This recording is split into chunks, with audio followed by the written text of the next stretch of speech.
Hey, here out in the garage with TheEZGZ.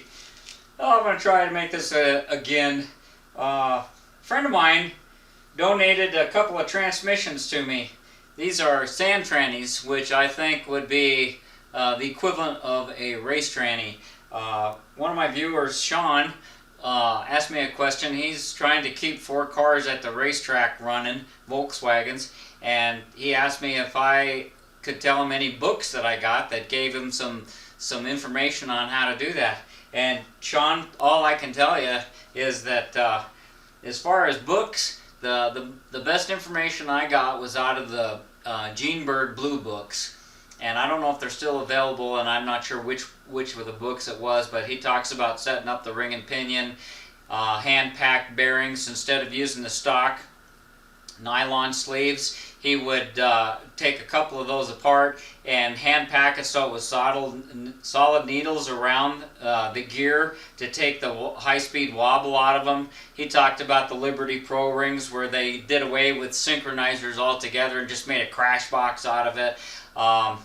Darren had posted some information about his transmission, and he had some really cool deals where they had taken the head bolts from an engine and drilled out the back of these and replaced the 8mm stud with a through bolt that went all the way through. I'm not sure which one it was. I know it was down here on the bottom because it looks like you got some webbing in the way, and I don't know if it would be worth sacrificing that webbing.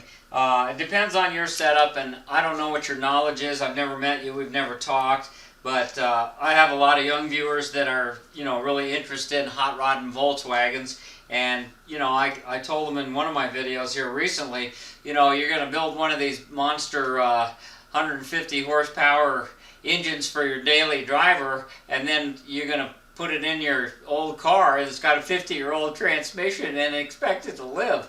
And it'll probably live for a while, but you're going to be a little bit disappointed when that thing pops. And that's transmissions. If you're going to talk horsepower with an engine, you've got to follow it up with a transmission that can take it. And I've always thought, and I've just had a lot of discussions with my friends. The fellow that gave me these transmissions, as a matter of fact, is you got to have a fusible link in there. If you're on dry pavement, you don't necessarily want to hook up real hard.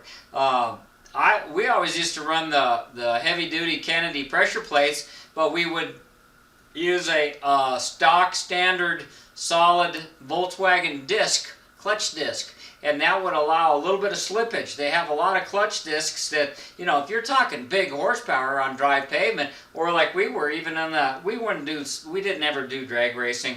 Well, what we were doing, I think, was a lot worse, because when you go through the whoops and you're going at high speed, you're just like hammering. Every time you hit one of those tops and the tire makes contact, you're just pounding on the gears inside that transmission. And it's just horrible for the transmission, and probably not that good for the engine either. It's hard on the whole car. So whenever you see these drag racers pull into the water box to do a burnout, you'll see a lot of them, they'll kind of like, what are they doing in there? Why are they taking so long? They make sure they got it in first gear. They kind of take the slack out of the drive line, and then they nail it. And then they do the same thing when they pull forward and set up at the light. You set up at the Christmas tree, and they put their lock on, their brake lock, and then they'll do that deal with the clutch again. They just kind of feel it, pull into the light, and they want it to stay there because they want to take any of the slack out of the transmissions.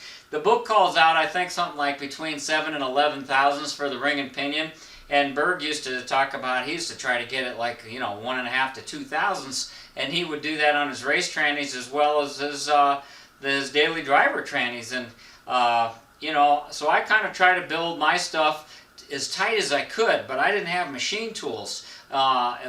On third and fourth gear, he liked to only use the key transmissions. He didn't want to use the spline transmissions, the later ones. And you can buy the high performance gear ratios. Most of the time, for the young guys, and I know Sean's been doing this a long time, and hopefully everybody's getting something out of this. That's why I'm making this video. But when you're making a high horsepower engine and you're putting these real exotic camshafts in there, it moves that horsepower up on the power band. It's way high. You might not be making that top horsepower. You hear about a 200 horsepower motor or 180 horsepower motor. It's way up on the RPM scale unless you're using a turbo, and so there's a lot of shock that comes into play there when you are hammering those things, and you want to stay in that RPM band, so you want to bunch up your gears. You sure don't want an overdrive fourth for a quarter mile, which Volkswagen has, like a .89 fourth gear. You would probably be a lot better off with a 104 fourth. And it depends on the tire size and, all those things. It depends on your engine and where it's making power. And that's all part of the game, and that's, what guys do when they race it. And they're working on, hundredths of a second improvement. Now, another thing that is important too is if you hear anything unusual when you're horsing around, it pays to check it out. I know Gene Berg used to talk about only getting like 8 or 9 runs on a ring and pinion, and he would tear the transmission down and check it out. But he had a shop, and he had people working for him, and he was making money. It was all a write-off for him. It was advertisement. He needed to make a good showing. A lot of hobbyists who are just out there once or twice a year with their car, and they drive them to the car shows on the weekends, and then maybe once or twice take them to the drag strip. That's a little bit different game, but still, you kind of have a feel when you're shifting, and as you're listening to the car, as you're going through the gears. A lot of times it's always talking to you. You need to pay attention, and you need to listen to your equipment. And when you hear or feel something unusual, maybe instead of waiting for it to break, maybe that's a time to get inside to look at it. And all the stuff that I've learned over the last 25 years is trial and error. My friend here that gave me these transmissions, I thought there was only one in here. Here I got one with a broken ring and pinion and a note that's on it. So this might have some good gears. I'm real hopeful inside. And if I can get myself a close ratio tranny built, I'm thinking maybe I might even be making another sandrail, or we'll do something with that 2110 and a close ratio transmission, either build the sandrail or put it in the red dune buggy and try to lighten it up as much as I can and see how it does on the sand. So I thought I'd take this opportunity to come out in the garage and just talk some tranny stuff and thank my friend for donating these trannies to the cause. He's retired as well, and he's just not the type of person.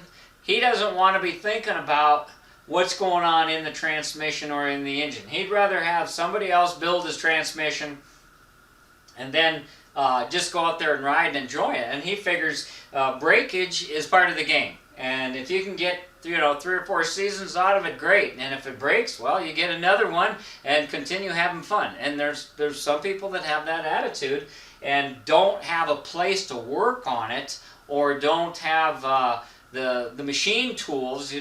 It's taken me all these years to acquire stuff a little at a time and to talk to different people, and talking like we're doing now is a good way to exchange information, and I'm always willing to help anybody that wants my advice. And so today I thought I'd post up this video about racing transmissions, close ratio transmissions. There's when time comes and I get inside these transmissions, I'm kind of excited now, and it looks like we're going to get some more snow, and I'm going to be down for a while. So this might be a good time to get inside these and start evaluating what I'm going to do and how I can build myself one of these. So stay tuned, and I hope this helps you, Sean, and anybody else who's interested. Thanks for watching. Thanks for subbing. TheEZGZ out.